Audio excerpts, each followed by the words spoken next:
Telespettatori di Antenna 3, buona giornata, ben ritrovati con la prima edizione dei nostri telegiornali. Anche quest'oggi staremo con voi fino alle 13:30 per fornirvi come sempre tutte le notizie di questa giornata e gli aggiornamenti e gli approfondimenti sulle principali tematiche di attualità in queste settimane. Come ogni martedì cominciamo subito con quello che è il sondaggio di oggi dedicato alla iniziativa presa dal governo per i migranti. 5.000 euro per evitare la detenzione, è giusto? Questa è la domanda alla quale vi chiediamo di rispondere con una chiamata gratuita, come sempre, ai numeri che vedete in sovraimpressione. Se per voi la risposta è sì, chiamatelo 0422 162 6691. Se per voi invece la risposta è no, il numero è lo 0422 162 6690. Naturalmente il quesito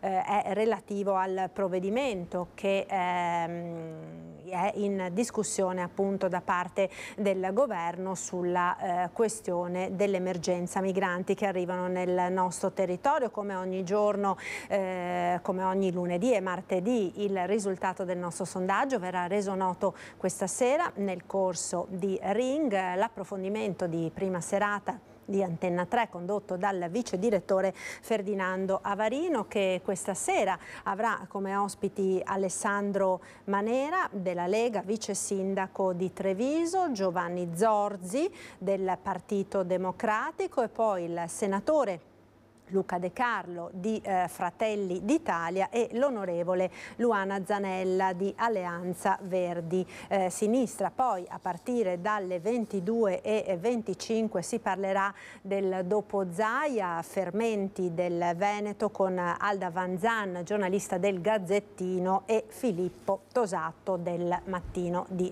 Padova. E cominciamo quindi con questa prima edizione dei nostri notiziari con la cronaca, tornando a parlare del delitto di Maser, la donna di 77 anni gravemente inferma, accoltellata dal marito e morta ieri mattina all'alba. Ebbene, vedo che abbiamo in collegamento davanti al carcere di Treviso, dove è atteso a ore l'interrogatorio di garanzia appunto del marito Sergio Zenor, rinchiuso in carcere. Per noi Cristian Arboit con Nicola Marcato. Buongiorno Cristian.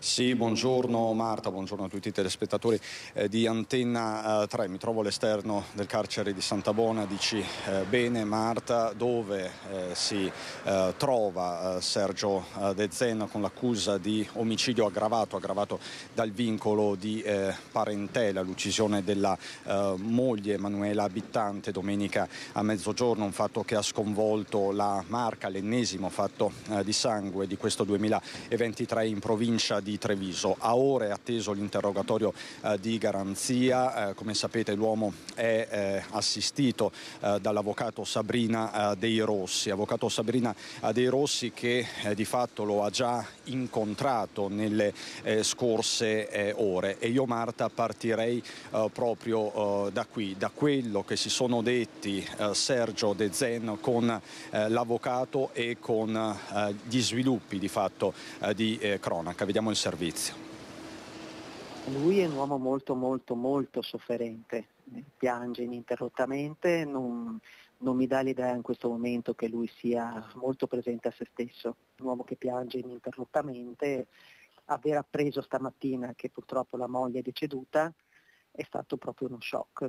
Viene descritto come un uomo disperato Sergio De Zen, il 74enne in carcere a Santabona per aver accoltellato la moglie invalida Manuela Abittante, 77 anni, in questa casa di Via Metti a Coste di Maser, ora sotto sequestro. Con la morte della donna, avvenuta all'alba al Cafoncello di Treviso dopo ore di agonia, la sua posizione è peggiorata da tentato omicidio a omicidio aggravato dal vincolo di parentela. Manuela, uccisa a mezzogiorno di domenica con un fendente in pieno petto, a casa era ritornata da pochi giorni dopo le dimissioni dall'ospedale di Montebelluna, 1 mese e mezzo di ricovero, prima in terapia intensiva, poi in lungodegenza per un ictus che l'aveva paralizzata in buona parte, costringendola ad alimentazione con sondino e tracheotomia. Una gestione per la difesa dell'uomo che si è costituito nell'immediatezza del gesto insostenibile, almeno tra le mura domestiche. Si è creata una situazione non voluta naturalmente da nessuno di loro, è rimasta ricoverata presso l'ospedale di Montebelluna per 2 mesi e poi l'hanno riportata a casa, ma in una situazione sostanzialmente quasi vegetativa, insomma, quindi il signore aveva bisogno, era assolutamente in stato di incoscienza, aveva bisogno di un'assistenza, di una cura ininterrotta per 24 ore e il signor De Zen e la figlia sono stati così, insomma, incaricati di svolgere attività, diciamo così, che sarebbero di competenza dei sanitari. Questa è la versione della difesa che chiama in causa di fatto la rete sociosanitaria, tanti però i punti che vanno chiariti. Sembra che la donna, per quanto grave, fosse cosciente della sua situazione e che lo stesso marito, accanto alla figlia Aurora, si fosse detto pronto a seguirla in casa. Il letto, messo a disposizione dall'ULSS, era stato posizionato all'ingresso dell'abitazione. Per lui era fonte di grandissima sofferenza vedere la moglie ridotta in quelle condizioni così improvvisamente, da che stava bene 2 mesi fa. Ritratto confermato dai vicini di casa, ancora increduli per la domenica di sangue che ha sconvolto l'intero paese. Si è visto in condizioni un po' critiche e ha perso le staffe, come si dice. La disperazione, secondo me, che vederla così, che soffriva, basta. Non ci sono altre spiegazioni? Non ci sono altre spiegazioni? No, per me no.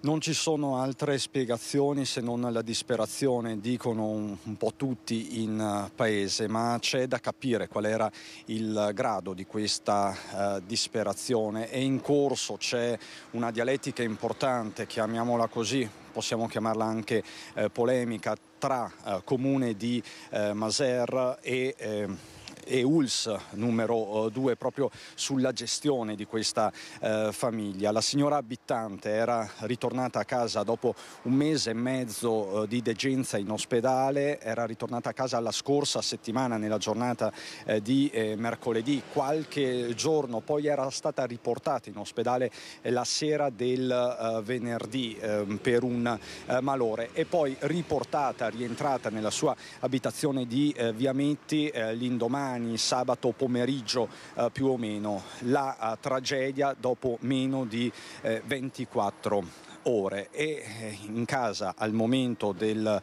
delitto c'era la figlia Aurora che era stata individuata anche dall'ULSS numero 2 come caregiver, una donna di 45 anni che da sempre viveva con la famiglia in simbiosi anche con la madre Manuela, però vi dicevo c'è questo braccio di ferro perché altri termini non ci sono tra Comune e ULSS 2 sulla gestione di questa donna gravemente malata, ma a quanto pare cosciente, presente a se stessa, perché Manuela si rendeva conto della sua situazione. Adesso vi facciamo sentire le parole della sindaca di Maser e dell'ULSS 2.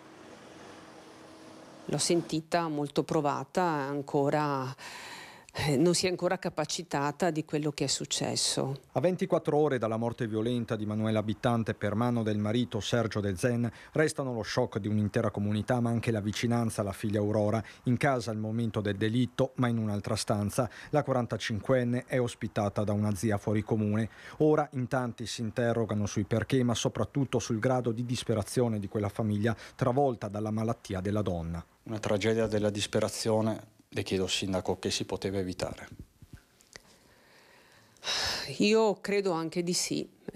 Spiace doverlo ammettere, però bisognava che chi dimetteva la signora avesse valutato le capacità effettive di farsi carico a domicilio, di gestire la signora, perché era molto grave. la signora. Alla base quindi un difetto di comunicazione con i sanitari che secondo Benedos dovevano rapportarsi diversamente con i servizi sociali. Un'operatrice del comune è stata nella casa di Via Metti venerdì. Ci ha confermato che la signora era molto grave, ma comunque era vigile, non parlava, però riusciva a comprendere cosa gli stava succedendo, cosa gli è successo, e sembra anche che riuscisse a comunicare scrivendo su un foglietto. L'ULSS 2 dal canto suo dice di aver fatto tutto il possibile con la figlia Aurora, sottoposta a formazione specifica per la PEG, l'alimentazione con sondino. La 45enne era stata individuata come caregiver. Il mio servizio, di cui sono responsabile, è che si prende cura di questa tipologia di pazienti, per cui non vengono lasciati da soli. Avevamo parlato con la figlia che si era detta disponibile a seguire la madre e quindi fare questo ruolo di caregiver e quindi prestare assistenza alla madre a domicilio, per cui avevamo provveduto anche a fare della formazione a fine agosto. E sempre il medico di reparto ha parlato con il marito che aveva espresso il desiderio di portare la signora a casa e che avevano già un appuntamento per l'8 di settembre con i servizi sociali del comune di residenza. Insomma, Sergio De Zen e la figlia Aurora avevano manifestato una volontà precisa. In caso contrario, sottolinea Lombardo, sarebbero state trovate soluzioni alternative. Che se la signora non era in grado di portarla a domicilio, quindi per liberare il posto acuto in attesa di una ulteriore collocazione della signora in un posto adeguato, tipo casa di riposo, avremmo potuto sicuramente sistemarla per il periodo necessario in ospedale di comunità. Quello di Pederobba è quello che noi gestiamo. C'è poi un altro fattore di natura economica. Quello che la figlia mi ha detto domenica, quando io ho detto mamma mia, ma avete portato a casa la mamma così grave, e mi ha detto sindaco, purtroppo ci avevano chiesto 3.000 euro per una casa di riposo, quindi mi hanno detto, visto che io per il momento non lavoro, ho deciso di accettarla e di portarla a casa. Anche qui l'ULSS 2 spiega di aver informato la famiglia su tutte le soluzioni praticabili. I prossimi giorni serviranno a fare chiarezza.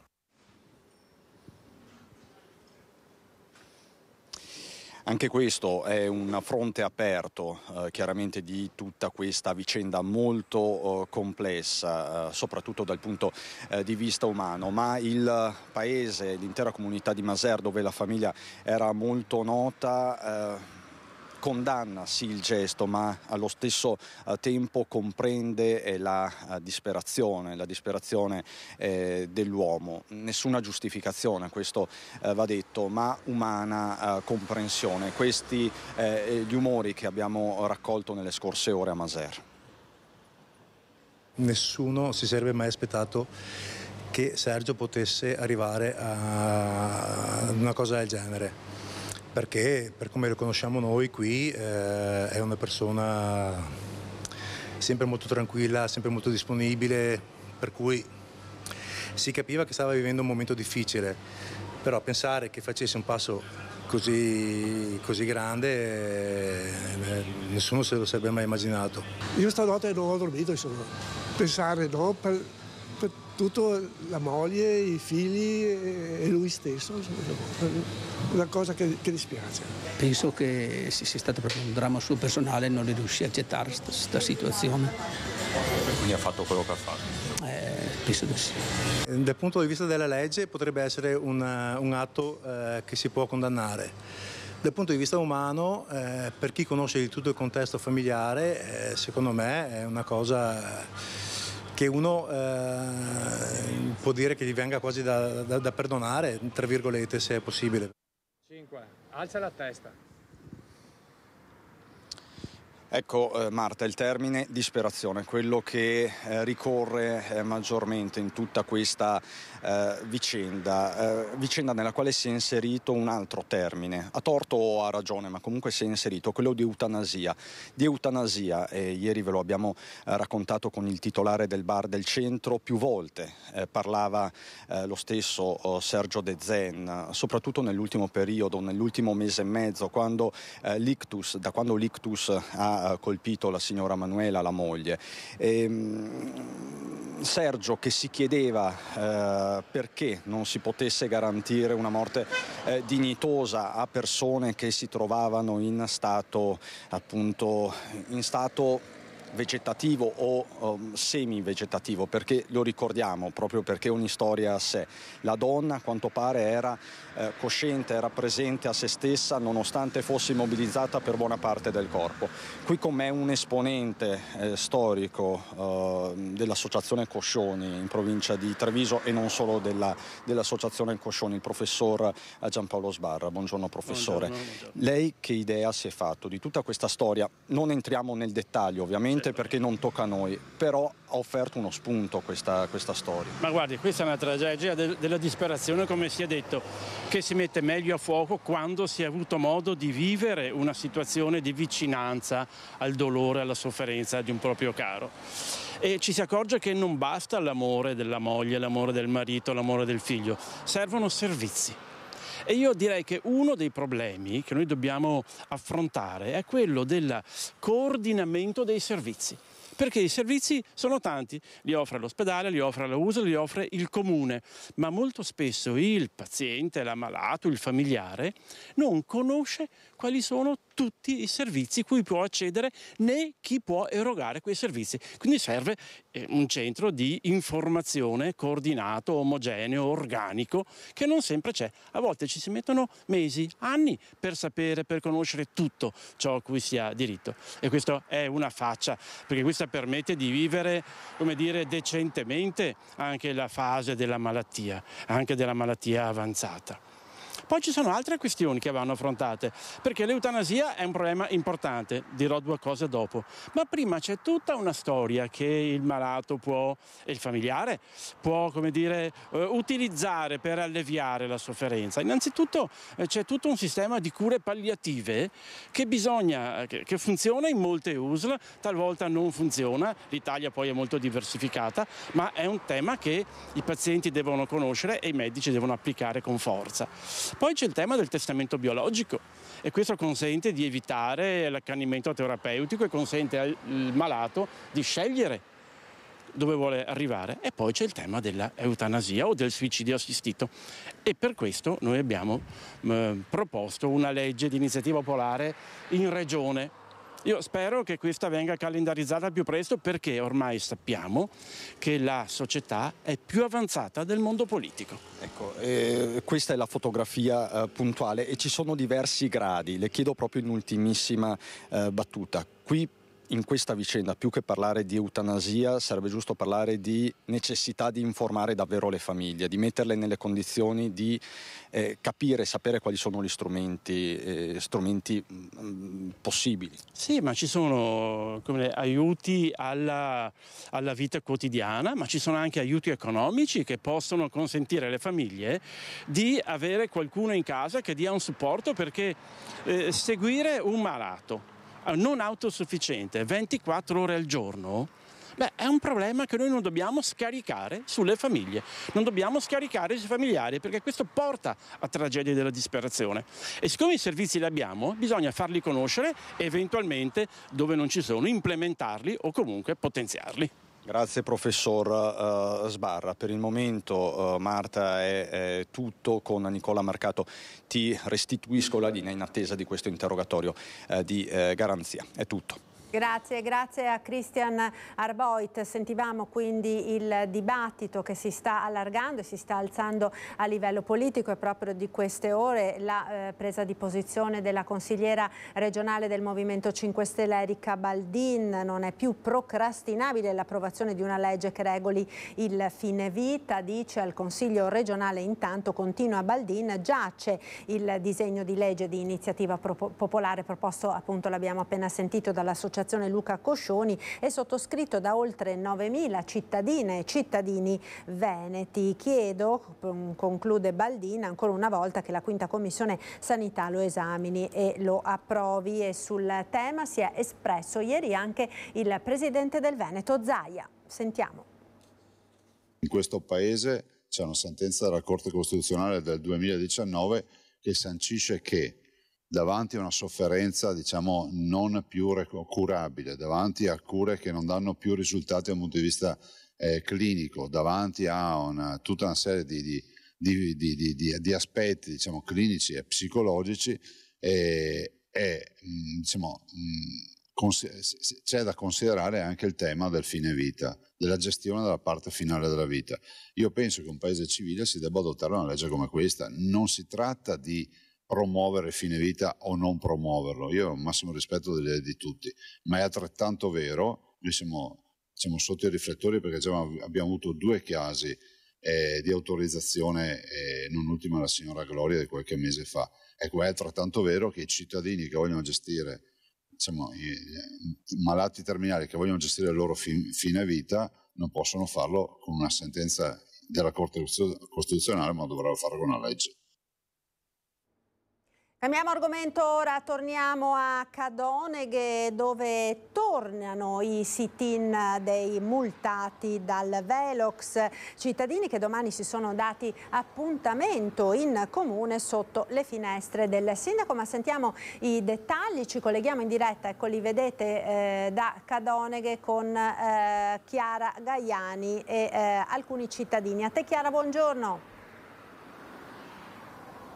Marta, buongiorno, buongiorno ai telespettatori, con me c'è Ambra Dalan che ringraziamo e Paolo Pescato. Sì, siamo ancora lungo la strada del Santo, la vecchia strada del Santo, alle mie spalle l'autovelox che dal 9 agosto dopo l'attentato non funziona più. Si sono dati appuntamento domani pomeriggio, scusate, dalle 18 alle 19 sotto le finestre del sindaco Schiesaro in comune. Perché? Perché in realtà proprio a quell'ora il primo cittadino di Cadoneghe aveva dato appuntamento ad una signora che fa parte del gruppo dei multati, appuntamento che proprio poche ore fa è stato cancellato, giusto Ambra? Esatto, allora in tempi non sospetti questa nostra amica multata aveva preso appuntamento con il sindaco, quindi quasi 2 mesi fa, e così con l'occasione abbiamo detto ti accompagniamo, vediamo se otteniamo qualche risposta, e invece nulla. Questa mattina l'appuntamento è stato rimandato a lunedì, che lunedì è il 2 ottobre, venerdì è il 29 e scadono i termini per fare i ricorsi, quindi non so se è casuale la cosa o se c'è qualcosa sotto di premeditato. Ecco, l'annullamento dell'appuntamento non vi ha però scoraggiati, voi vi ritroverete lo stesso domani dalle 18 alle 19 e avrete con voi i ricorsi. Tra l'altro chiedo al collega Cristiano Raccagliende di farvi vedere appunto il ricorso che è in mano, che proprio questa mattina Ambra ha depositato presso il giudice di pace. Esatto, è stato depositato, abbiamo dovuto pagare 46 euro per 4 multe.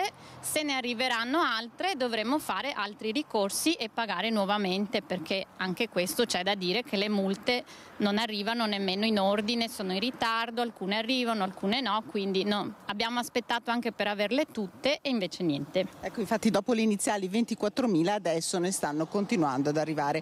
Paolo Pescato, lei si rivolgerà al prefetto. Sì, perché io ho atteso nella speranza, visto tutte le irregolarità che abbiamo fatto presente, ho aspettato e preferisco mandarla al prefetto perché i termini miei per il giudice di pace sono scaduti, ero in attesa e ora lo presenterò al prefetto, perché è un po' in dubbio tante cose, però ora vediamo che cosa accadrà. Paolo, lei ha pagato 2 multe? Una l'ho già pagata, che è 180 euro, queste 2 non le ho pagate, ma l'ho pagata all'inizio, ma non credevo, ma queste 2 le ho prese mentre andavo in ospedale e ritornavo dall'ospedale. Alla velocità di? 52 km, togliendo i 5 km di tolleranza, perciò io andavo a 57 km. Devo guardare a che velocità vado o la strada, ma ho visto la fotografia, ero da solo qui alle 6:30 di mattina, maggiorata perché ancora non erano le 7. Ma io alle 7 dovevo essere in ospedale per essere operata agli occhi e perciò mi sono ritrovato questa multa maggiorata alle 6. Ero solo in questa strada e si vede dalla fotografia. Perciò... Ecco, storie come quella di Paolo, di multe prese a questa velocità ne abbiamo raccontate, anche se i limiti obiettivamente, adesso ci sono più cartelli, ma i limiti erano stati portati a 50, anche su questo insomma c'è una grande discussione. Un'ultima domanda, Ambra, sente che aumenta la rabbia, c'è proprio impazienza, un'impazienza che cresce tra le persone? Sì, adesso veramente è anche un po' difficile gestirli, perché non sappiamo neanche noi più cosa dire, anche perché noi che gestiamo il gruppo siamo persone multate, non siamo niente di che, e sentiamo veramente la rabbia aumentare, siamo anche un po' preoccupati, ecco. Ecco, noi ovviamente continueremo a seguire la vicenda. Domani sit-in dalle 18 alle 19 sotto le finestre del sindaco Schiesaro. Ricordiamo che i nostri microfoni anche per il sindaco sono sempre aperti. Ringrazio Cristian Roque Allende per la collaborazione tecnica e anche i miei ospiti, e da Cadoneghe restituisco la linea allo studio. Grazie a Chiara Gaiani e ai suoi ospiti per questo collegamento da Cadoneghe. Ora ci spostiamo a Venezia, dove due addetti alla sorveglianza dell'ospedale civile di Venezia sono indagati con l'ipotesi di omicidio preterintenzionale per la morte di un paziente psichiatrico di 45 anni avvenuta il 19 settembre scorso nel reparto di terapia intensiva. L'uomo, che abitava nell'isola di Pellestrina ed era paziente in cura al centro di salute mentale dell'ULSS 3 Serenissima, era stato portato al pronto soccorso per essere ricoverato nel reparto di psichiatria. Il giorno successivo però era stato trasferito in terapia intensiva e ai parenti era stato riferito che era in coma da cui non si è più risvegliato. La famiglia ha presentato un esposto alla Procura della Repubblica sostenendo che sul corpo dell'uomo risultavano lesioni ed ecchimosi forse procurate da terzi nel tentativo di calmarlo. L'ULSS 3 ha costituito una commissione interna ed ha annunciato che collaborerà a tutte le verifiche. E restiamo in provincia di Venezia, a Mestre, dove si è collegata ora la nostra Ilaria Marchiori per parlare di case sfitte. Case sfitte perché proprio questa mattina c'è stato un incontro tra Ater e prefetto, e non è poi questa l'unica notizia che ci arriva. Siamo nell'area di via Piave a Mestre. A te Ilaria, buongiorno.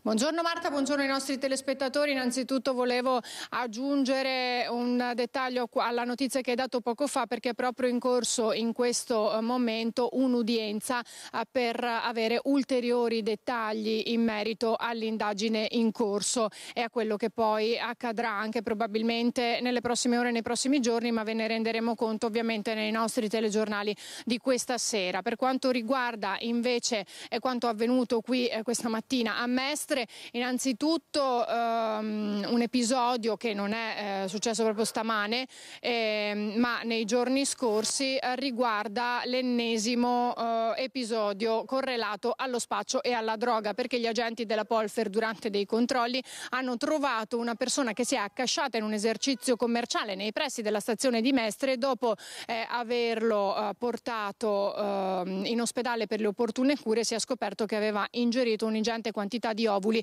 di cocaina ed eroina. Quindi, una volta preso in carico, è stato poi denunciato. Questo rientra nell'ambito dei controlli delle forze dell'ordine a 360 gradi per contrastare i fenomeni di criminalità nella zona di via Piave e dintorni, quindi in questo caso non solo della Polfer ma anche di Polizia di Stato, Carabinieri, Polizia Locale e Guardia di Finanza, che proprio pochi giorni fa ha eseguito un maxi blitz nella zona di via Piave, controllando oltre 200 persone. Ma come dicevi poco fa, questa mattina invece c'è stato qui in via Montesanto, che è una delle vie limitrofe di via Piave e quindi anche in altre vie, un incontro tra il prefetto Michele Di Bari e il presidente di Ater Fabio Nordio. Ci siamo soffermati in uno degli 80 alloggi sfitti della zona che, si è assicurato, saranno ristrutturati proprio per renderli disponibili a chi ne ha effettivamente bisogno, ma soprattutto evitare che diventino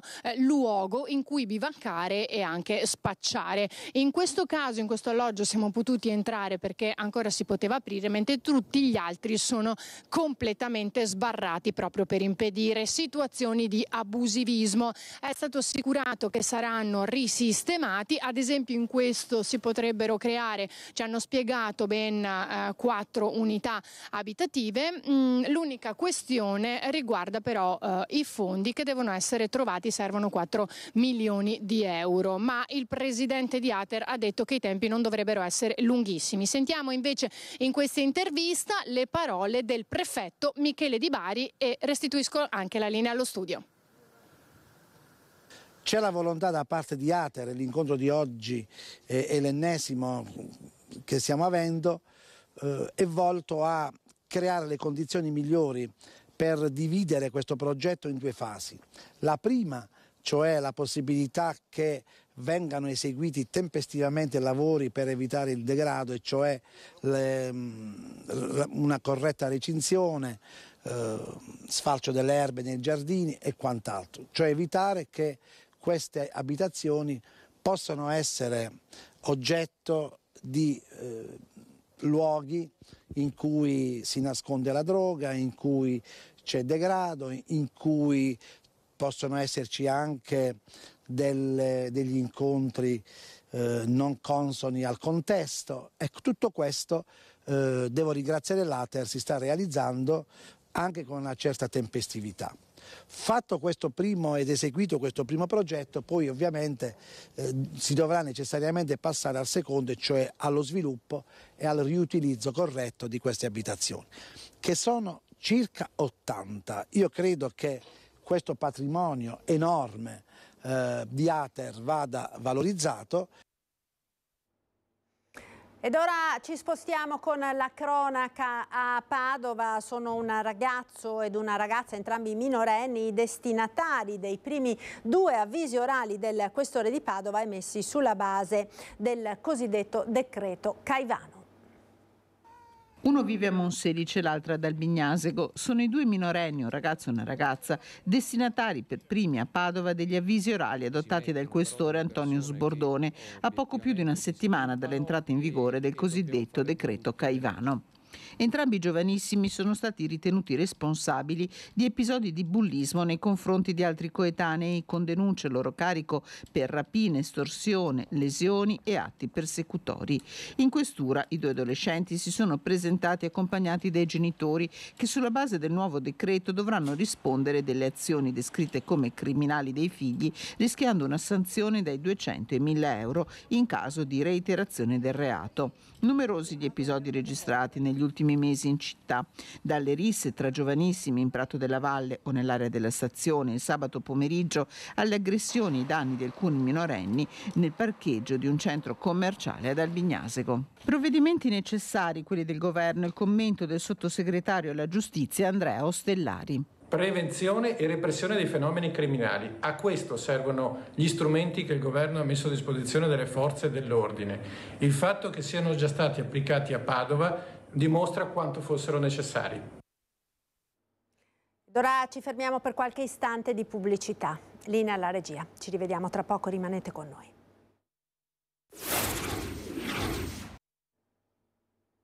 Eccoci nuovamente in diretta, prima edizione dei nostri telegiornali. Apriamo ora uno spazio dedicato all'agricoltura, perché ci chiede la linea dalle campagne di Povegliano Lucio Zanato, con la collaborazione tecnica di Nicoletta Rizzetto. Buongiorno Lucio.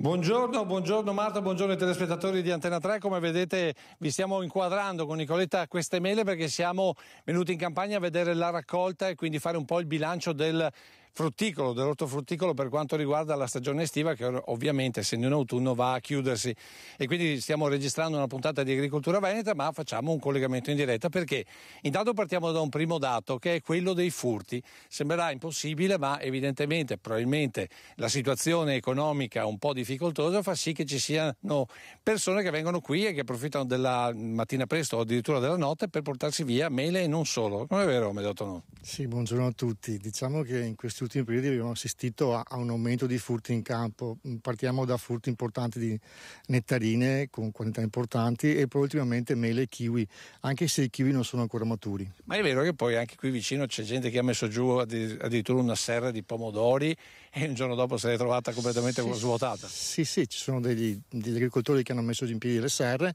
hanno messo il pomodoro e quando il pomodoro era maturo gli è stato tutto quanto prelevato da terzi, non si sa chi. Ma secondo lei, visto che lei insomma un po' di anni fa il fruticoltore, è una questione, chiamiamola storica, oppure c'è anche questo aumento dei prezzi che fa sì che uno non ce la faccia andare a prendere il chilo di mele e viene a prenderselo in capo di notte? Allora, io penso sia una questione storica in parte, però poi anche diciamo che ultimamente la spesa al supermercato costa. E ora magari qualcuno è incentivato a andare in campagna a prendersi la mela, il radicchio, o il pomodoro, o i fagioli, quelli che trovano, diciamo. Soprattutto anziani, mi pare di capire. Non lo so, magari gente che ce l'ha per vizio, penso, è questo.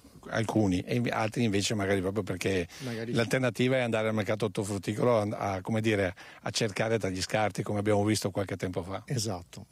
E questa diciamo è la prima fase, e tra l'altro l'appello comunque è a queste persone che magari ci stanno ascoltando è: non andate a rubare, chiedete, perché l'agricoltore è persona generosa, il chilo di mele. Sì, diciamo che facciamo già quello che possiamo, facciamo già per tante famiglie, se lo possiamo fare anche per qualcun altro in più ben venga, però dà un po' fastidio sostanzialmente che vengano a prendere il prodotto non maturo e il frutto dà fastidio onestamente.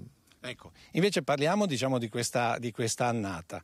Come è andata per quanto riguarda la frutticoltura? Si è chiusa la stagione delle pesche, si è chiusa la stagione delle pere e voi state raccogliendo le mele. Come sta andando? Sì, la raccolta sta andando abbastanza bene, diciamo che a parte la fase piovosa la settimana scorsa che ci ha un po' bloccato i lavori, stiamo raccogliendo regolarmente poca quantità al giorno, la qualità è buona e diciamo che il bilancio è positivo nonostante l'annata sia partita male con grandinate diciamo a metà marzo, brinate e poi il tempo che è stato un po' inclemente durante l'estate, una fase piovosa a maggio che ha sostanzialmente un po' bloccato le piante e lo sviluppo dei frutti per la mancanza di ore di luce. E poi i vari eventi atmosferici sono stati nella Marca, qui da noi, trombe d'aria, grandinate e quant'altro. Ecco, va ricordato Marta che qui siamo nella una sorta di fruit valley, nel senso che per la Marca Trevigiana il settore, il terreno in pedemontana che va da Asolo fino a Nervesa, quindi tutta la piana, è diciamo così il cuore della frutticoltura del nostro territorio, con un'altissima qualità, che però mi pare soprattutto per le pere quest'anno è andata un po' giù, nel senso che c'è stata poca raccolta di pere. Sì, le pere hanno avuto un danno dell'80% in tutto il Veneto e in tutta Italia e questo è dovuto soprattutto a 2 annate che abbiamo avuto con inverni siccitosi e i porti innesti dove sono innestate le pere sono dei cotogni e questi cotogni sostanzialmente patiscono la siccità invernale e primaverile e quest'anno praticamente si è ripresentata la siccità primaverile e le piante hanno ceduto. E quindi praticamente 80% in meno di pere. Sì. Ma allora questo significa un aumento dei prezzi? Perché poi noi abbiamo dei dati che parlano addirittura di un più 16%, 18% al consumatore, dati di Codacons dell'altro giorno per quanto riguarda la spesa. Diciamo che sicuramente le pere hanno avuto un aumento, però non per il produttore, perché la PLV anzi secondo me è fallimentare per le aziende che hanno pere. Ma giusto per capire, il prezzo che lei fa ad esempio delle pere e delle mele quant'è al chilo? Ma possiamo dire che se un agricoltore, ma non cioè solo io, qualsiasi agricoltore vende delle mele che poi vanno in catena, in grande distribuzione, al discount oppure a delle grosse catene che hanno nome e appeal, rischia di prendere 25 centesimi a fronte, al chilo, sì, magari a fronte del consumatore che ne spende 2,50. Allora, teniamo qui Amedeo Tonon, però ci avviciniamo a Rudy Tesser che oltre che essere produttore, buongiorno. È anche venditore dettagliante, perché voi avete deciso come famiglia di fare addirittura il negozio. Ma allora questi 18% in più di spesa del trevigiano medio per la frutta e verdura sono giustificati? Ma io direi di no, non sono giustificati perché noi alla produzione purtroppo i prezzi sono sempre quelli. e quindi non vedo, forse non lo so, ci sarà stato degli aumenti sui costi di trasporto o di qualche altro. Ma voi ad esempio riuscite a tenere ancora i prezzi, diciamo così, morigerati? Ma noi a livello di vendita diretta a chilometri zero cerchiamo sempre di tenere dei prezzi calmierati, dei prezzi buoni per il cliente, anche perché il cliente deve comunque tornare nel nostro negozio, no? Quindi diciamo che la soluzione per il cliente per risparmiare, questo lo diciamo ai nostri telespettatori, è quella di avvicinarsi sempre di più al produttore, il chilometro zero, prendersi la bicicletta e fare un giro, venire appena un po' fuori porta e farsi la spesa. È possibile adesso con le nuove tecnologie, ma soprattutto con le nuove regole, cioè voi potete vendere direttamente una cosa che magari 20 anni fa era impensabile. Certo, noi possiamo vendere nel nostro negozio di casa dell'azienda. Cerchiamo sempre di lavorare con più passione, con più forza. Ma è vero che poi lei al mercato frutticolo delle volte quando dà il surplus ci rimette? Certo, ci rimetto perché nel mercato ortofrutticolo ci vuole continuità di produzione, di consegna. E io questo non posso garantirlo perché io comunque cerco sempre di dare più, diciamo, maggior peso alla vendita che ho io a casa.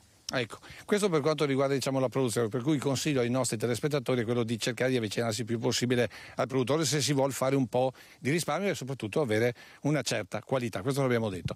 Adesso salutiamo Rudy Tesserp e torniamo invece a Medeo Tonno perché siamo vicini ai kiwi. L'altro tema che abbiamo affrontato, stiamo affrontando con Agricoltura Veneta è una forte moria di kiwi in tutto il territorio, non è vero Medeo? Sì, allora diciamo che la moria è partita 10-15 anni fa nel territorio veronese e ha decimato le superfici di kiwi verde Aiwar soprattutto. E inizialmente si pensava fosse un problema di acqua, di troppa acqua e concentrazioni elevate di concime, però alla fine è stato scoperto che il problema è un fungo che è arrivato nei vivai. E quindi noi adesso dobbiamo aspettarci che quando arrivano i kiwi al mercato, già che ci sono, avremo a prezzi stellari? Io penso che quest'anno sicuramente sì, perché siamo sotto di un buon 50% di una produzione media degli ultimi 10 anni. Caspita, 50% in meno vuol dire un aumento ulteriore, per cui i kiwi saranno venduti a peso d'oro. A proposito del peso d'oro, lei è produttore per la Zespri. La Zespri, per chi non lo sapesse, è una multinazionale che riesce a dare una fortissima resa ai produttori proprio perché dà un prodotto unico che viene venduto in maniera quasi stile prosecco, con appezzamenti controllati e verificati e un mercato che si chiude, quindi anche con appezzamenti numerati. È vero che la PLV è sempre molto alta per voi? Fate concorrenza al prosecco? No, non facciamo concorrenza al prosecco, anche perché noi abbiamo un prodotto diverso, è un prodotto che secondo me si integra bene con l'ambiente e dà un buon nutrimento al consumatore. Anzi, io farei un appello ai consumatori: a volte stiamo attenti al capo d'abbigliamento, alla maglietta, alla macchina, all'accessorio e quant'altro, stiamo un po' più attenti al consumo e a quello che ingeriamo. Andiamo dai produttori che conosciamo e fidiamoci di loro. Però diciamo l'esempio del kiwi della Zespri è un esempio importante, perché se hai una PLV, cioè una resa per intenderci, per chi non è del mestiere, molto alta, pari a quella del prosecco per ettaro, insomma invita a non piantare vitigni e invita a piantare, e tra l'altro poi seguiti, per cui le morie e le cose sono meno importanti. Sì. No, allora la moria c'è anche nel kiwi giallo, tant'è che se guardiamo qua più avanti abbiamo già reimpiantato un ettaro con costi esorbitanti. Quindi quello che ha preso l'ha reinvestito. Esatto, abbiamo reinvestito, però crediamo nel prodotto e andiamo avanti. Bene, Marta, io credo di aver dato una sorta di specchio di quello che è la frutticoltura nel nostro territorio. Abbiamo cercato di dare anche qualche consiglio per i nostri consumatori, perché evidentemente su un paniere con un aumento del 16-18% solo per la frutta significa migliaia di euro ogni anno per una famiglia, e questo naturalmente fa peso, soprattutto in un momento in cui non aumentano, anzi rimangono sempre gli stessi gli stipendi. E quindi direi che insomma il nostro l'abbiamo fatto qui. Per gli altri approfondimenti naturalmente alla prossima puntata di Agricoltura Veneta. A te Marta.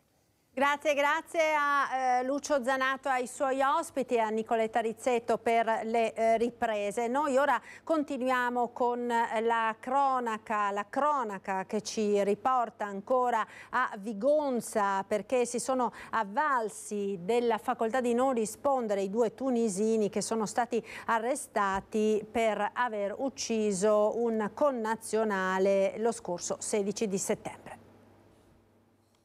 Il trentenne tunisino, accoltellato a morte sabato 16 settembre a Vigonza, è stato ucciso con un tagliaunghie. Un unico fendente alla coscia che gli ha reciso l'arteria femorale lo ha fatto morire dissanguato. I due tunisini di 43 e 36 anni, arrestati a Sanremo dopo essersi costituiti, ieri si sono avvalsi della facoltà di non rispondere davanti al giudice per l'interrogatorio di garanzia.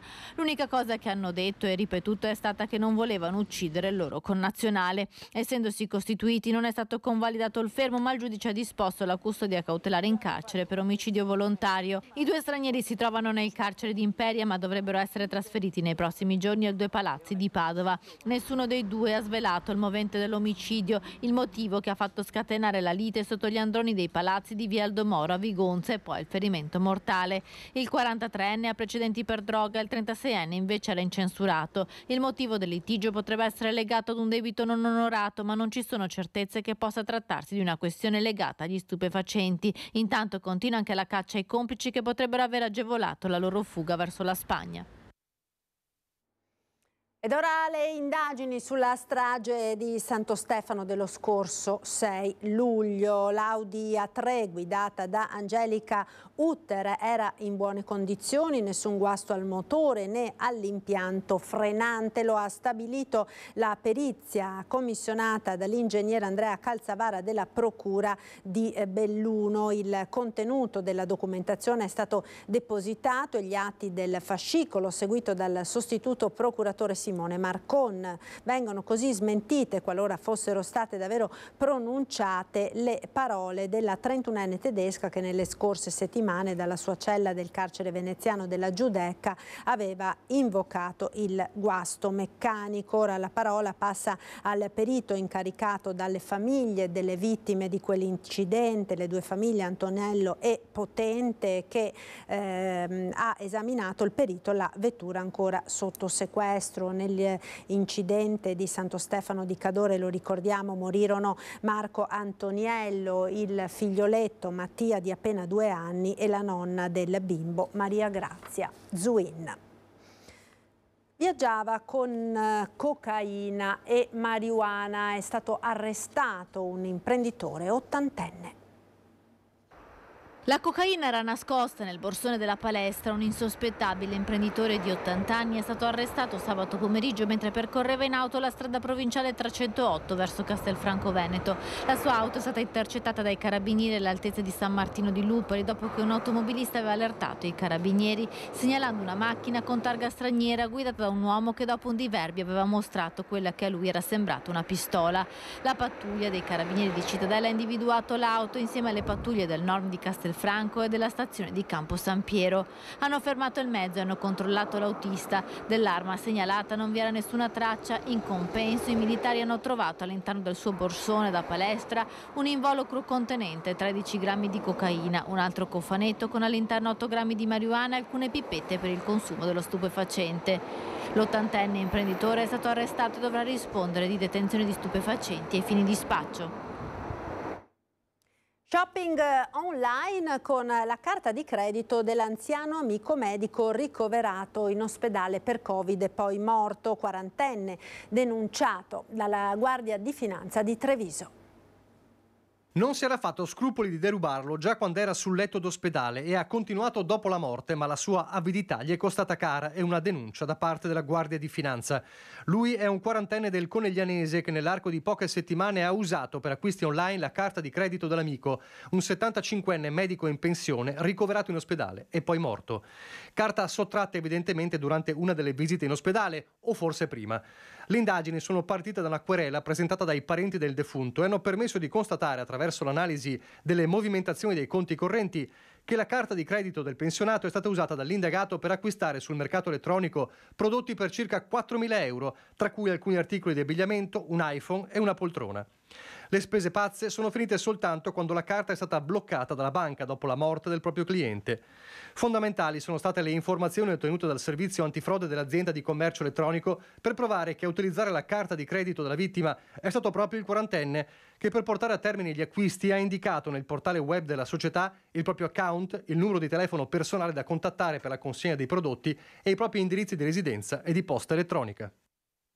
C'è un aggiornamento di cronaca, un'ultima ora che mi segnala l'ora dalla redazione di Treviso, riguarda una accesa lite poi degenerata che si è verificata a Villanova di Motta di Livenza, un violento litigio pare tra 5 contendenti, tutti di origine indiana, al termine del quale un paio di persone sarebbero state appunto ferite con arma da taglio, tanto da dover ricorrere alle cure mediche. Sul posto sono intervenuti i carabinieri che ora stanno cercando di fare chiarezza sull'episodio. Naturalmente vi terremo informati nel corso delle prossime edizioni del nostro telegiornale. Andiamo ora con la cronaca a Venezia, con un episodio che ha fatto davvero il giro del web, quello di una vera e propria rissa scoppiata in piazza San Marco tra i tavolini di un caffè, rissa tra camerieri e turisti, e quindi in città continua a accendersi il dibattito sul basso livello di molti visitatori e molti turisti appunto che arrivano in città. Sentiamo.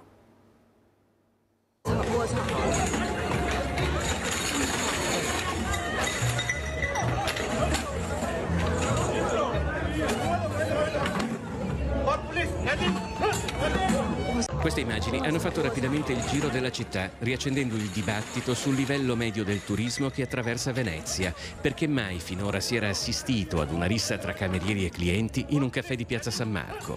Claudio Vernier è presidente dell'associazione Piazza San Marco, che raccoglie anche commercianti ed esercenti dell'area e gestisce un locale che si trova proprio di fianco al caffè in cui è avvenuta la rissa. È evidente che stanno accadendo delle cose nell'ultimo periodo che io, che sono veneziano e che ho 46 anni, non ho mai vissuto prima.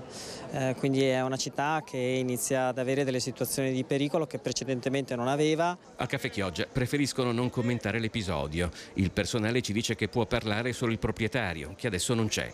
Ma in fondo la rissa tra i tavolini di Piazza San Marco, scoppiata pare per futili motivi legati all'uso della toilette, è un fatto che va oltre il caso specifico. Il luogo dove è successo lo rende unico, ma non è un evento isolato a Venezia. L'overtourism fa sì che le persone non siano serene, né chi la città la viene a visitare né chi in città lavora col turista, quindi è più facile che le persone arrivino a dei comportamenti sicuramente non adatti.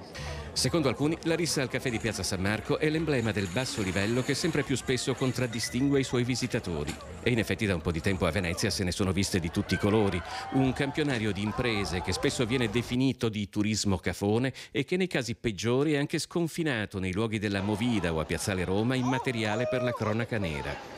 Ma in una città finita negli ultimi anni con l'avere più turisti che residenti, controllare quell'immenso flusso di persone di ogni genere che costantemente attraversa calli e campielli e che con gli anni si continua a far crescere è diventata un'autentica impresa. Persone che si tuffano, persone che mangiano, persone che fanno la qualsiasi, e tutto ciò non è positivo per l'immagine non solo della città ma anche l'Italia dall'estero.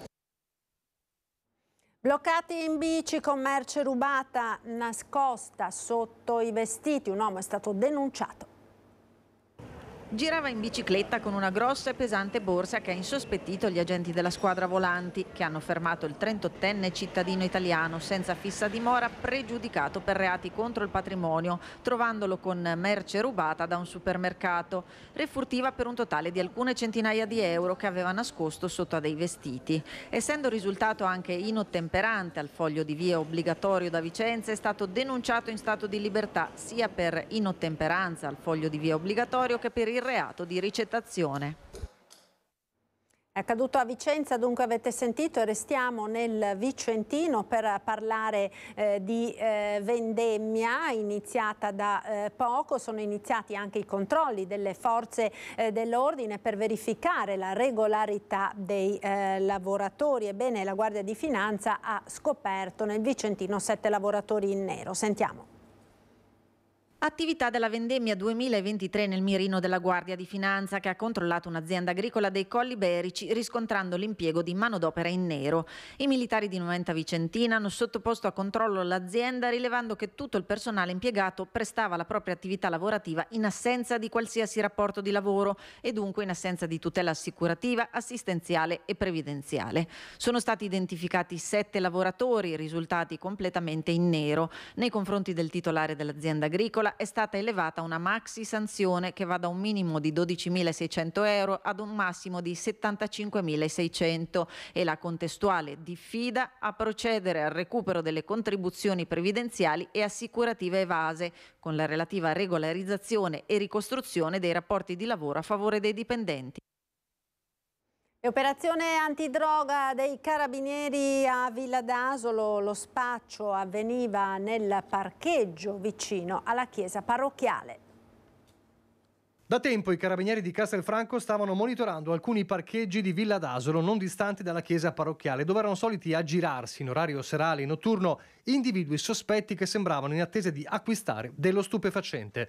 Nelle scorse ore i militari dell'Arma hanno quindi fatto scattare il blitz dopo aver notato che un soggetto giunto a piedi in uno dei parcheggi era salito su un'autovettura con a bordo altri 2 giovani. L'operazione ha consentito ai carabinieri di rinvenire e sequestrare complessivamente a carico di quest'ultimo più di 30 grammi di cocaina, 140 grammi di hashish, 2.200 euro in contanti e materiale per la pesatura e il confezionamento della droga. L'uomo, un 33enne di origini marocchine, è stato così arrestato. E con la cronaca andiamo nella laguna di Venezia, Chioggia, dove la Guardia di Finanza, appunto della sezione navale di Chioggia, ha sequestrato 2.850 kg di vongole veraci pescate illegalmente. L'intervento è stato preceduto da un periodo di appostamento in prossimità dei noti punti di sbarco che spesso vengono utilizzati per il trasbordo dei molluschi poi avviati alla vendita. Ebbene, nei giorni scorsi i finanzieri sono riusciti a individuare queste quasi 3 tonnellate di vongole veraci che erano prive della documentazione sanitaria obbligatoria che ne permette la tracciabilità a garanzia naturalmente dei consumatori.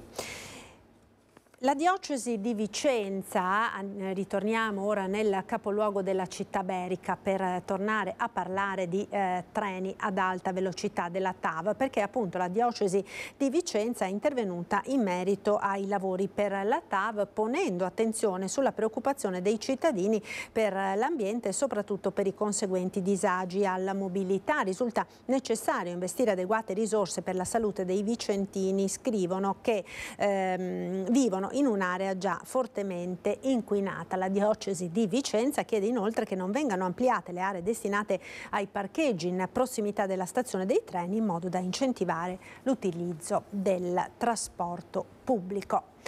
La politica ora con le tensioni all'interno della Lega, il destino dell'assessore regionale Federico Canera ora nelle mani del Consiglio federale del partito.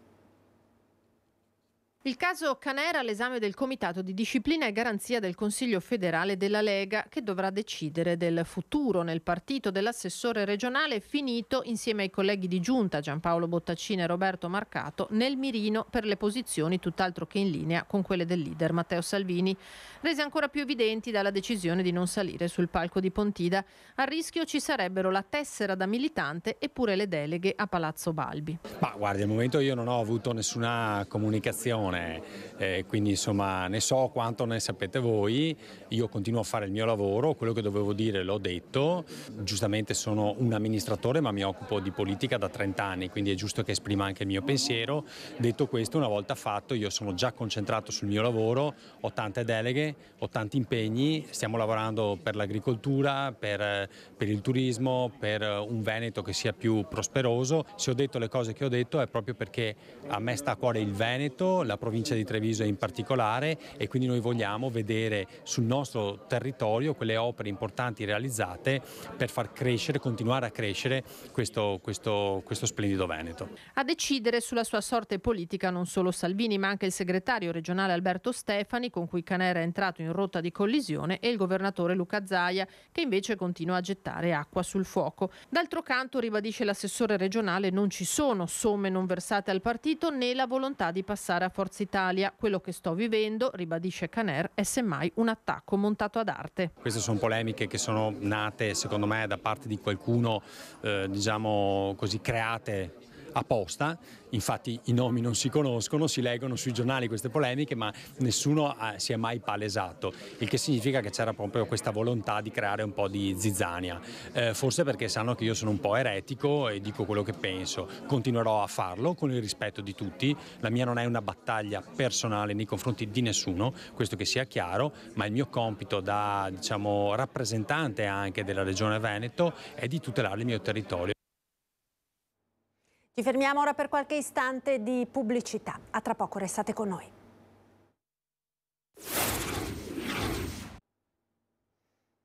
Rieccoci in diretta, prima edizione dei nostri telegiornali. Vedo che si è collegato il nostro prossimo ospite. Ringrazio per essere con noi il professor Andrea Battisti. Buongiorno professore, docente al Dipartimento di Agronomia, Animali, Alimenti, Risorse Naturali ed Ambiente dell'Università di Padova. Buongiorno professore, grazie per aver trovato il tempo per essere con noi. La vediamo in viaggio durante uno spostamento. Parliamo dunque di boschi e di bostrico, perché chiunque abbia avuto modo di frequentare le nostre montagne già l'anno scorso, ma ancor più quest'anno, ha potuto rendersi conto di quanto gravi siano i danni causati da questo insetto, da questo coleottero al patrimonio boschivo delle nostre montagne. Si ritiene, professore, che addirittura la devastazione provocata dal bostrico sulle foreste potrà essere superiore addirittura a quella causata dalla tempesta Vaia. È proprio così? E che cosa si può fare per fermare? Il fenomeno è stato avviato da Vaia, come è ben noto, nel senso che Vaia ha predisposto le condizioni per la moltiplicazione di questi insetti. Gli alberi abbattuti da Vaia sono stati esauriti, il bostrico si è rivolto agli alberi in piedi rimasti sopravvissuti e grazie alla sua forza numerica li ha uccisi in grande numero, tanto che ora stimiamo che a livello del Veneto i danni del bostrico si avvicinano a quelli causati dalla tempesta. Cosa si può fare? Tutto quello che era possibile fare è stato fatto. È un fenomeno naturale, nulla di sorprendente, ben noto oltre Alpe e anche nei nostri territori, seppure non su questa. E con delle misure di monitoraggio e di sorveglianza che sono state prese, sono state sviluppate assieme con i servizi del Veneto e con i servizi forestali, e si sta operando perché il fenomeno rientri nella sua dimensione normale, che è una dimensione di bassa densità. Ci vuole tempo, ci vogliono almeno ancora 2 o 3 anni prima che il problema si rientri nei ranghi ordinari. Questo coleottero c'è sempre stato nel sì, bosco, non è che sia una novità, però mai aveva provocato dei danni come questi che stiamo appunto vedendo. Certamente è una specie assolutamente naturale, presente in questi ambienti, e il suo aumento è giustificato dal fatto che l'uomo ha creato le condizioni tali da renderlo potenzialmente dannoso. In che senso? Nel senso che i boschi di abete rosso, lui attacca solo l'abete rosso, a picce, che sono stati realizzati subito dopo la Prima Guerra Mondiale e poi di seguito per parecchi decenni, diventano ora dell'età particolarmente suscettibile,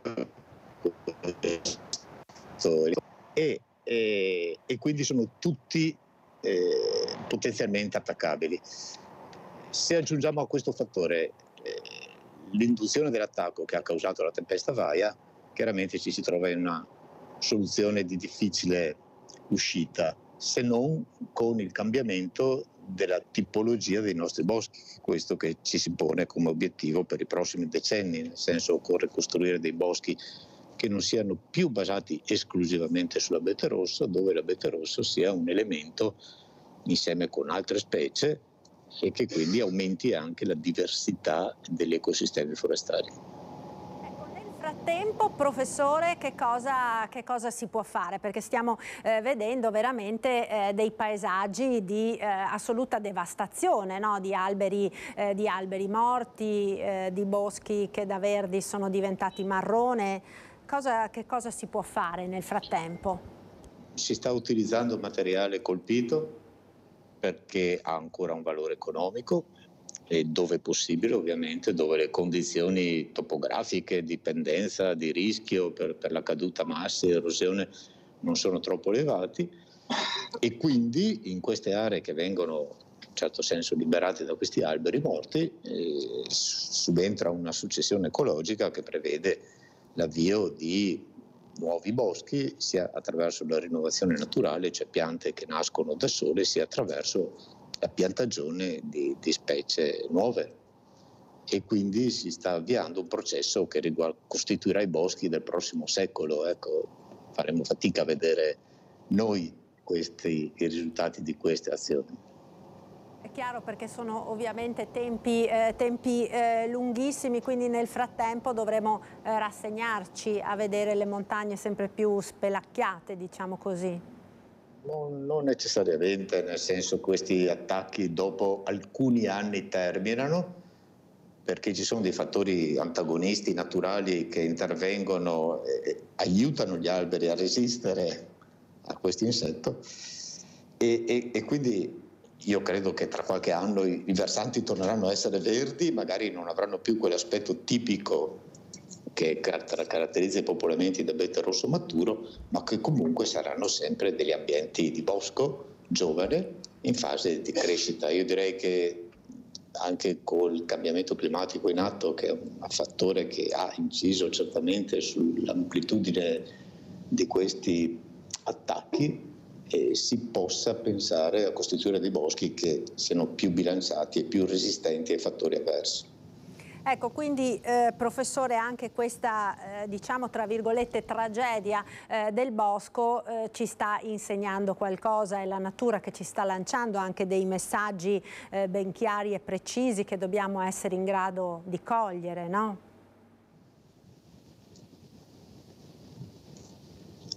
Questo è certo.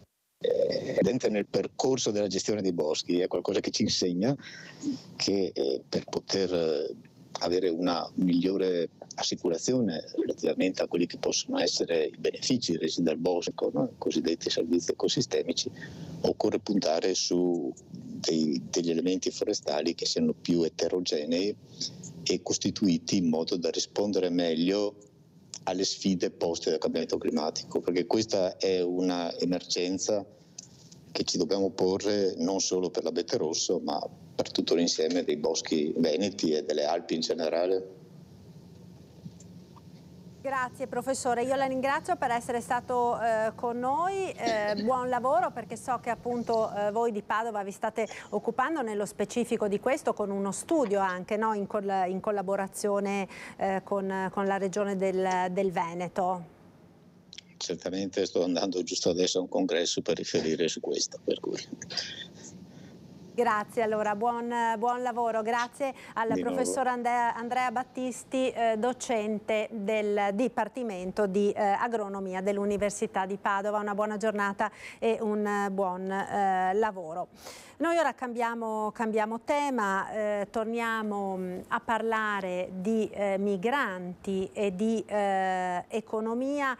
Si è molto discusso, no, della formazione dei migranti che stanno arrivando nel nostro territorio per poi inserirli nel tessuto produttivo e lavorativo della nostra regione. Sentiamo che cosa ha detto su questo tema la CNA del Veneto, che proprio venerdì avrà l'assemblea annuale della categoria Villa Foscarini Rossi a Stra.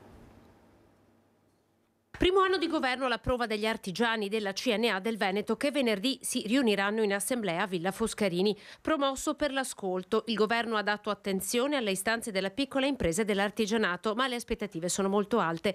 Per Matteo Ribon, segretario regionale, le questioni più importanti sono ancora al palo.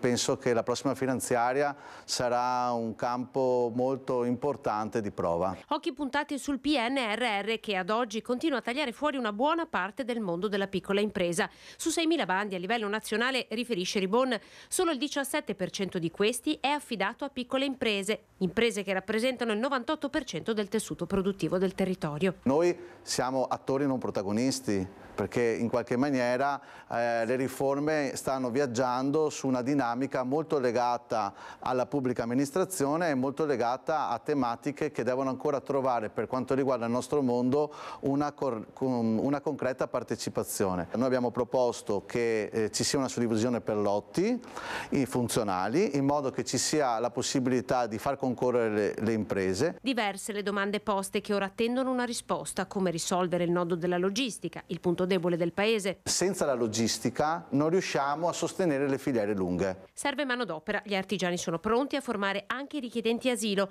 ma per farlo, dicono, serve una squadra. La bottega artigiana è per sua natura luogo di formazione, ma non può pensare di gestire la formazione solamente all'interno della propria struttura. Bisogna che ci siano dei percorsi di accompagnamento culturale, di lingua, di trasferimento di competenze di educazione civica, tutta una serie di cose preliminari che non possono essere banalizzate.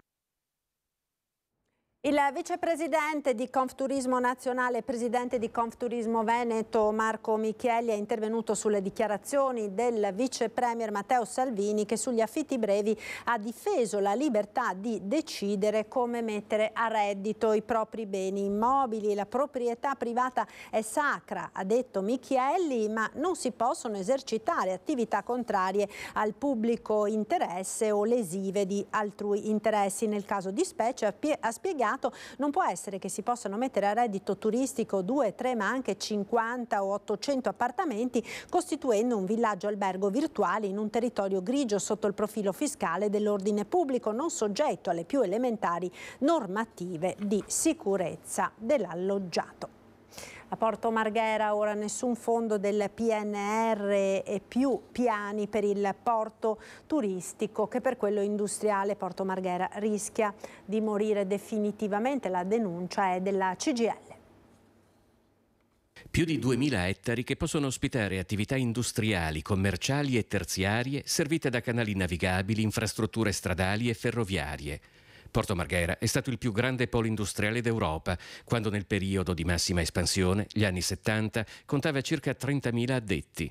Oggi vive una lenta agonia che presto potrebbe essergli fatale, se, come denuncia il segretario generale della Filctem CGIL di Venezia, Michele Pettenò, la politica non prenderà provvedimenti immediati. Parliamo da accordi di programma mai rispettati.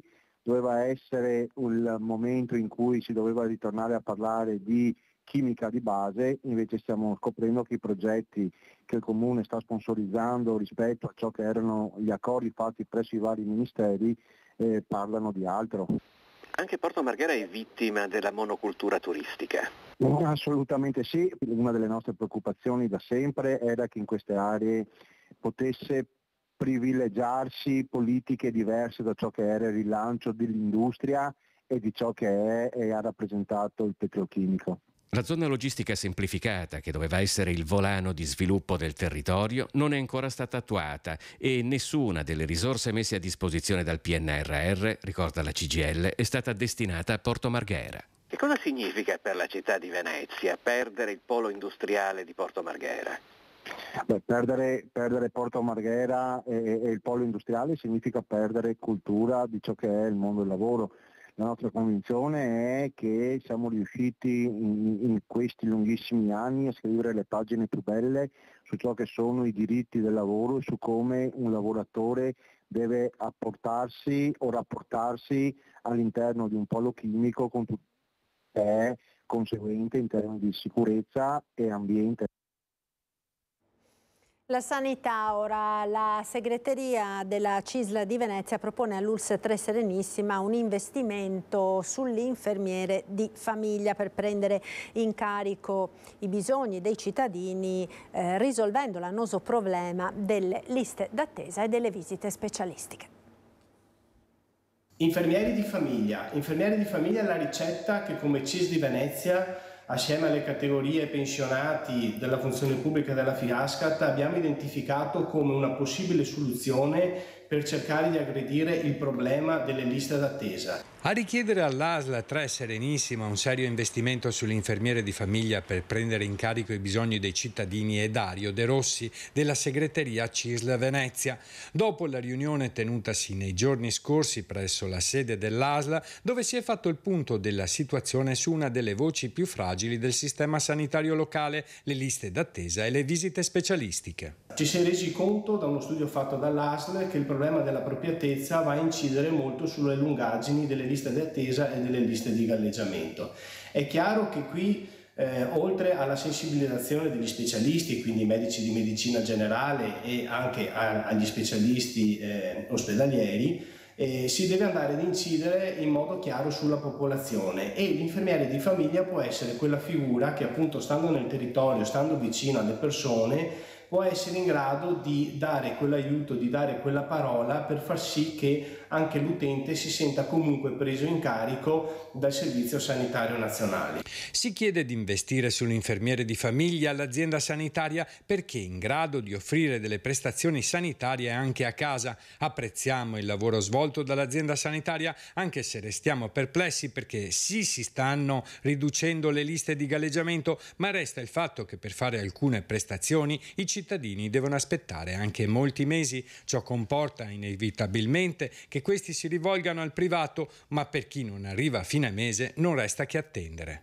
Quindi a nostro avviso un investimento su questa figura professionale che però inevitabilmente deve partire da cosa? Deve partire a livello nazionale, da andare a valorizzare maggiormente questa professione.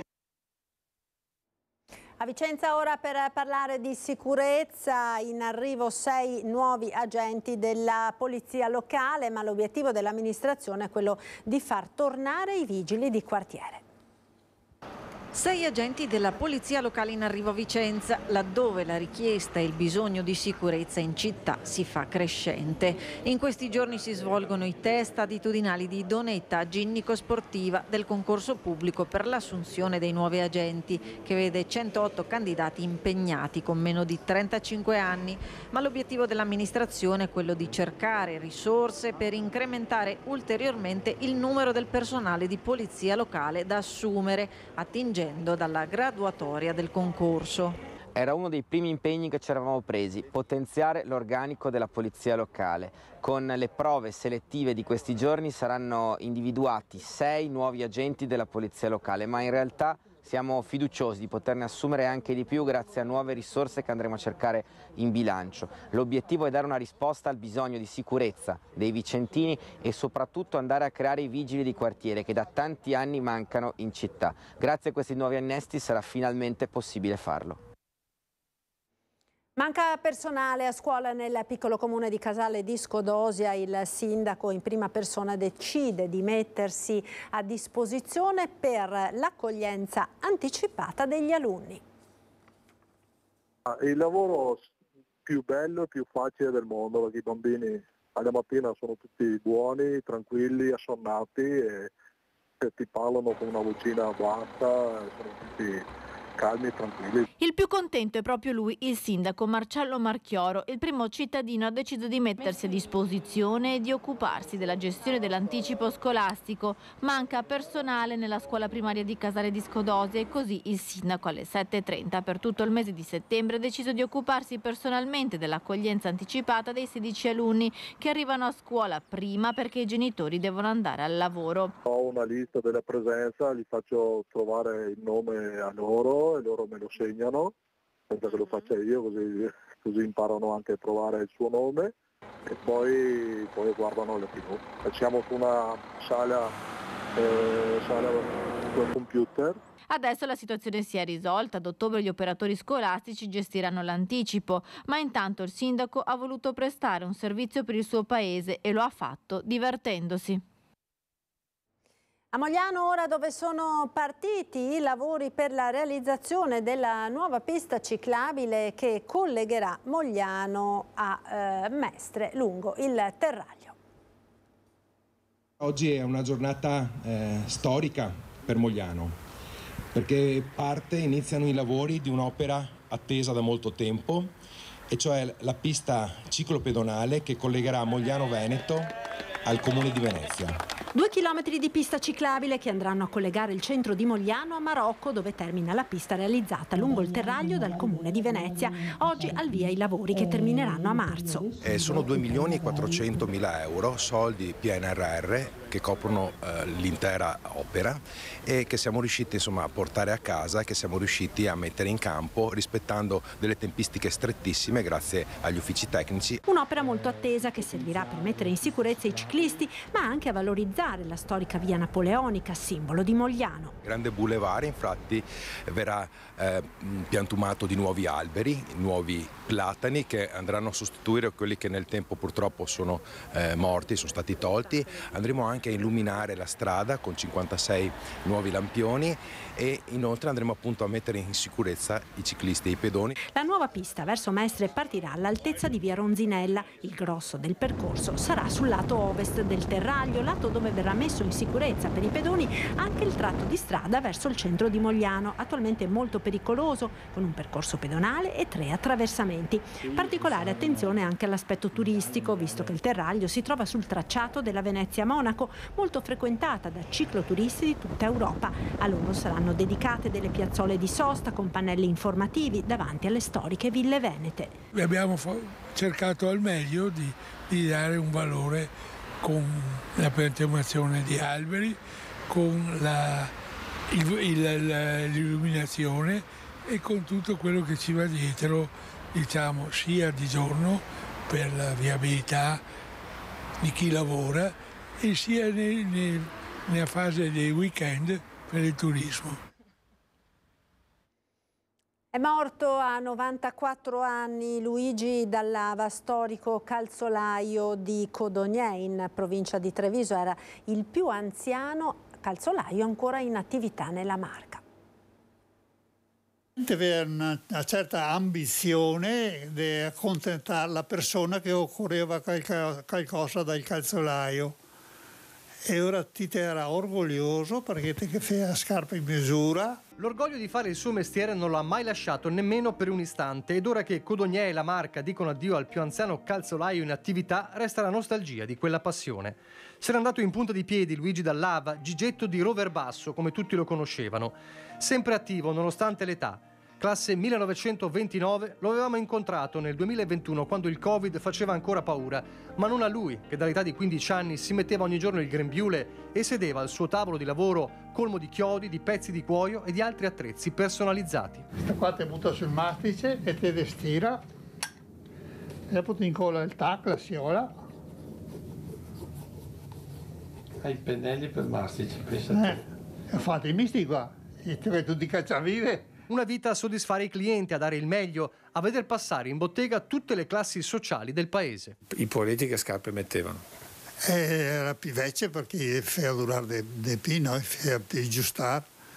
Mi l'ho fatta a tutti perché se beh chi era povero una volta, ma aveva la missione di farsi fare la scarpa del calzolaio. In queste ore il post su Facebook dei familiari che gestiscono l'omonimo storico negozio di calzature a Roverbasso. L'addio commosso a un pezzo di storia. Non si fermava mai Luigi Dall'Ava, in bici lo si vedeva spesso, ad animarlo la passione per il lavoro e quell'orgoglio che non lo ha mai abbandonato. In tutti questi anni quante scarpe hai riparato? Non te puoi far conti. Opla!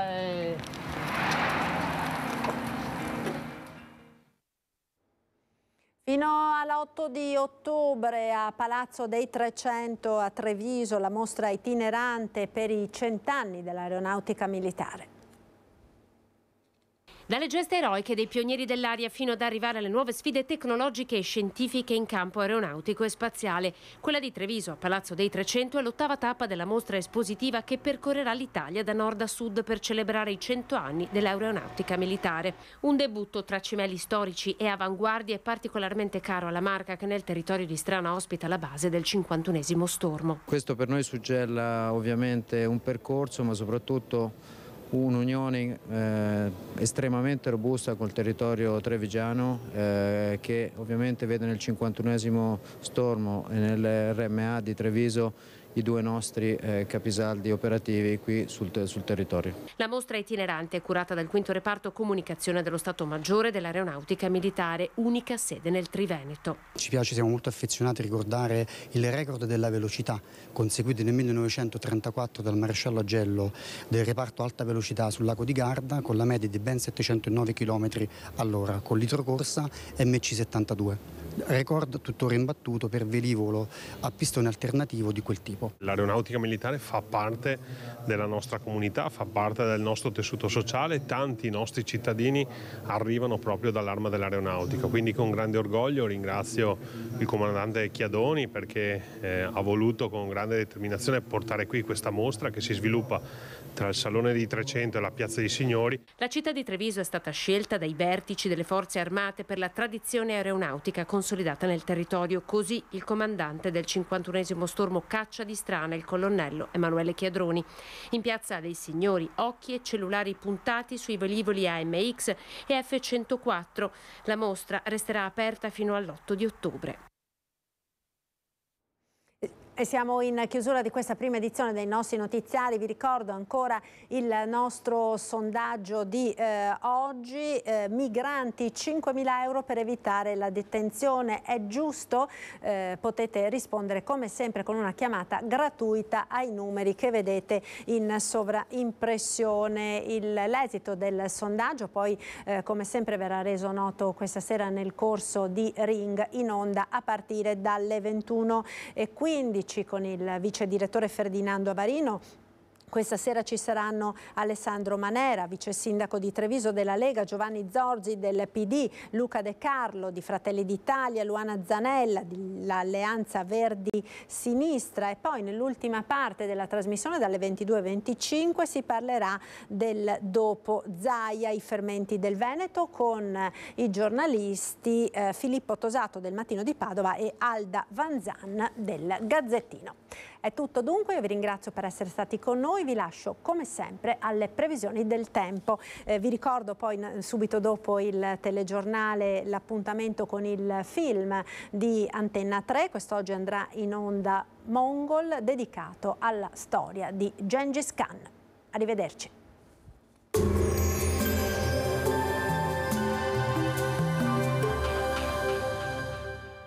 Portaci gli oggetti, i mobili, i vestiti che non usi più. Da noi, guadagni. Ex Novo Mercatino dell'Usato. Aperto 7 giorni su 7, via Vicenza 23, Vede Lago.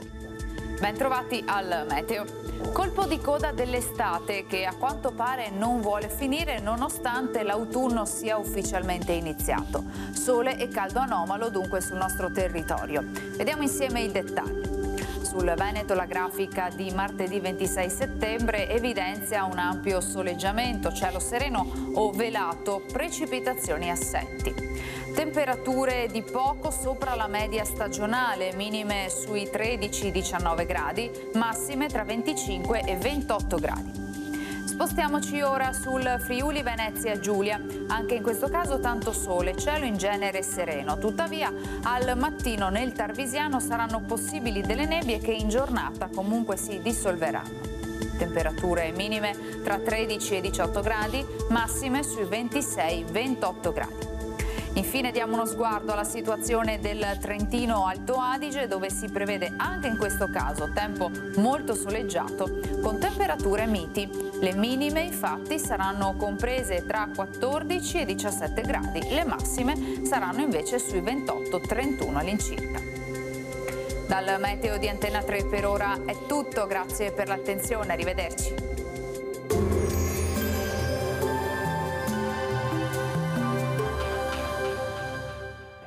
Portaci gli oggetti, i mobili, i vestiti che non usi più. Da noi, Guadagni, ex novo mercatino dell'usato. Aperto 7 giorni su 7, via Vicenza 23, Vede Lago.